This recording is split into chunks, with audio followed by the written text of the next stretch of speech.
Most people have never lived in an area that has suffered the effects of war. They do not have a clue about the disastrous consequences that may occur. A war is not like a natural disaster, such as a hurricane or earthquake. As strange as it may sound, natural disasters are more predictable. While you'll not know the impact of the event, the results are usually the same: catastrophic damage, power failures, food shortage, etc. Most preppers who have food supplies and all the other stores prepared for such situations will be able to weather the proverbial storm relatively confidently because they're prepared for it and have the necessary skills. However, during a war, the human element that's involved is highly unpredictable. Invading troops may raid your house and confiscate your stores. A military checkpoint may be set up just 2 blocks from where you live. You may be forced to hurriedly evacuate to another place and leave all your supplies behind. All these are possible scenarios that no amount of planning can prepare you for. In situations like these, you'll need to think on your feet.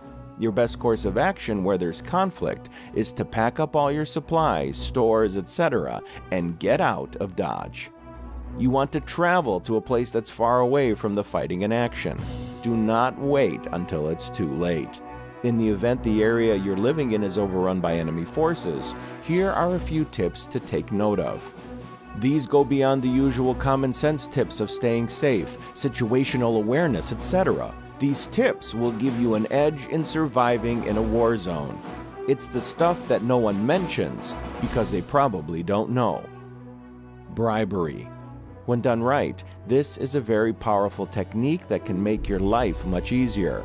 Bribery doesn't have to only involve cash. It could be watches, jewelry, mobile phones, cigarettes, etc. Anything of value could be a bribe.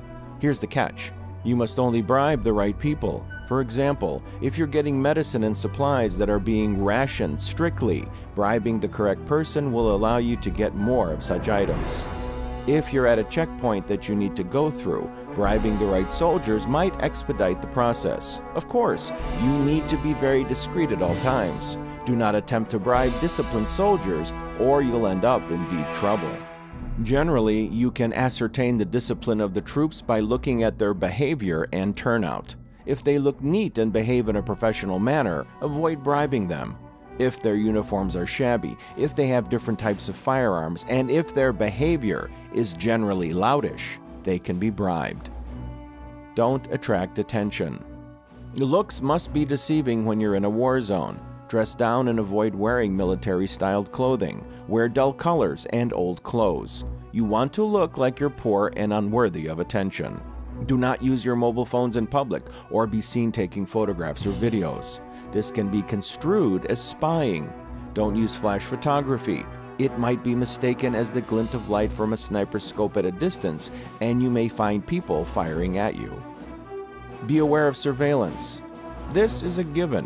When enemy troops occupy a place, one of the first things they do is start surveilling the area and the people. Get rid of any incriminating material that might put you in trouble. Propaganda by resistance groups or opposing troops must not be in your house. Clear your laptops of all communication and make sure your email accounts are clean.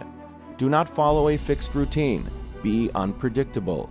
Take different routes to work. Go out at different times, etc.